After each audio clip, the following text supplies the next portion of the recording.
crypto side of the equation, because the whole new internet is being built on crypto rails. I mean, the AI will have identity and we will have identity on chain. Many of the things you and I have talked about, the larger use of blockchain as a technology, well, that's front and center. So I actually think we've got 6 years, and this is quite contentious.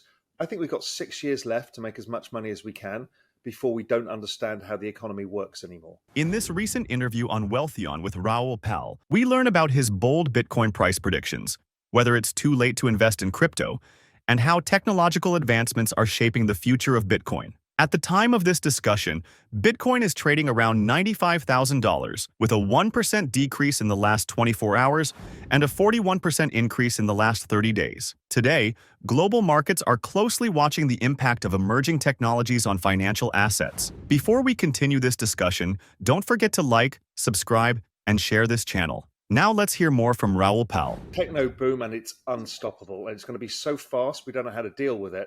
So look, it's this nexus of all of these technologies all hitting adoption effects at the same time. You can see that in front of your eyes with crypto. That's what number go up. But AI, we can see that every 3 months is like a groundbreaking set of new models, whether it's video, audio, or just the models themselves or the applications of it. We're seeing the robots coming. We've seen the Optimus robots. We've seen the robots coming out of China. We're seeing Tesla cars. We're seeing, it's just endless. We're seeing Amazon employing more robots than humans now, and that's accelerating. Then we've got the biotechnology stuff. We've got, Google with their AlphaFold, which is the AI based around predicting protein sequences and what that can do for humanity. We're seeing so much all happening at the same time. EV, nobody realizes because it becomes politicized, but solar growth, the growth of solar power is more than all of other energy generation added together and doubled. And people don't realize how fast this technology is moving as well and how much the prices are coming down. So all of these things mean the price of compute is going lower. The price of energy and electricity will go lower over time. Nuclear can be thrown into that.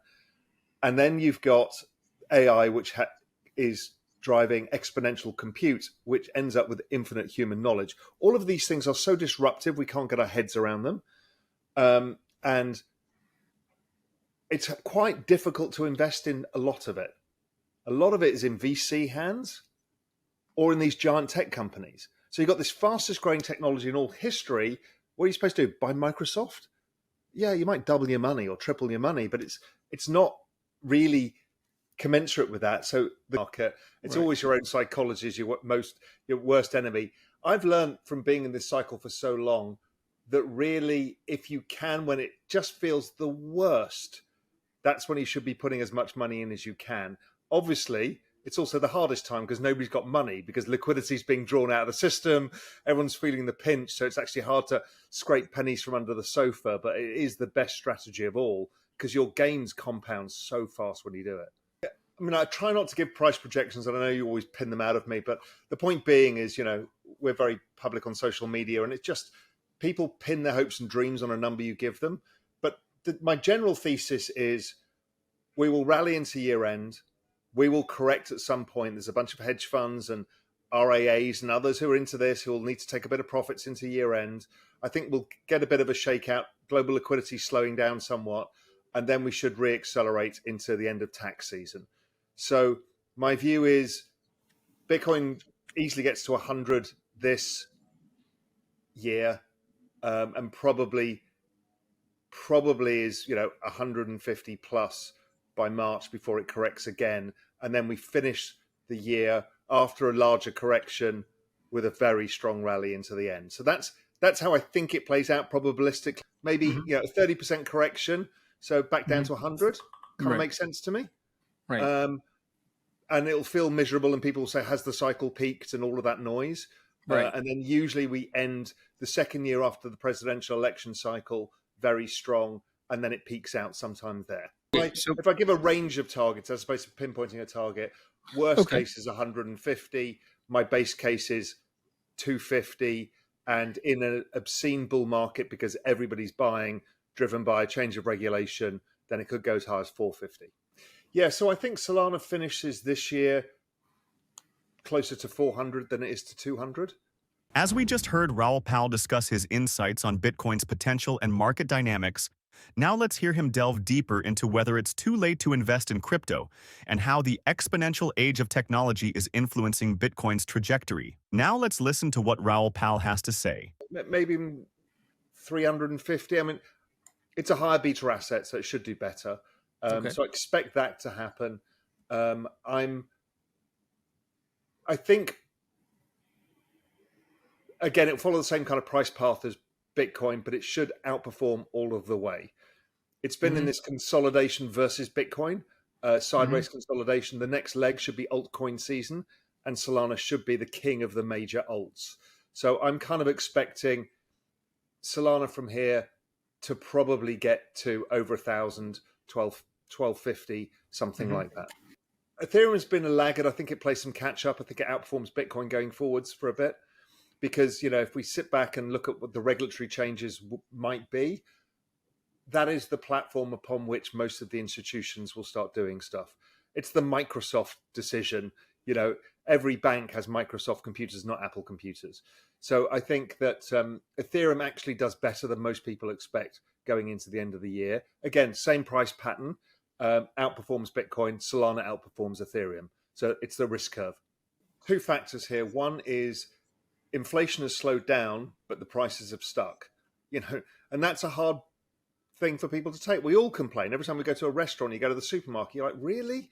Is this the prices I'm paying these days? And people haven't made that back. And the one reason we haven't really made it back is the business cycle. So if we look at the ISM survey, the Institute of Supply Managers survey, which is the guide to the global business cycle, it's actually been below 50, which means it's in sort of contraction for the longest period in history now, I think. So there's something going on with the economy.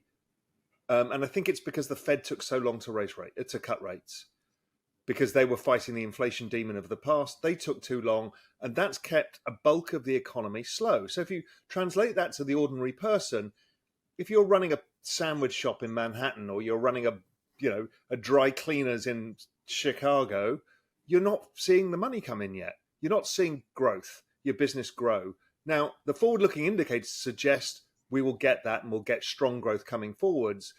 But really, to get that business cycle turning, we still need the Fed to cut further. I think he probably would. If he'd say, what was the one thing he didn't need that probably lost him the election? It was the Russian invasion of Ukraine. Right. Because that was put the last leg of prices higher. Right. I think oil prices too, right? Oil prices and food prices because of the disruptions to the supply chain that came from all of that, because of everything from Russian fertilizers through to natural gas. So I think if he would look back and say, what really went wrong in an economy that was doing decently well, it was that. And that led the Fed to keep rates higher than normally would have done. And that's what really cost him a lot of the election. To watch the full interview, check out the link in the description. Raoul Pal shared invaluable insights on Bitcoin's future, the opportunities in crypto investing, and the technological trends shaping the financial world. We would love to hear your thoughts on some questions. Do you think Bitcoin will reach $150,000 soon? Is now the right time to invest in crypto? Thank you for tuning in. If you enjoyed this discussion, please subscribe, like, and share our video for more engaging content diving into the innovative world of decentralized technologies.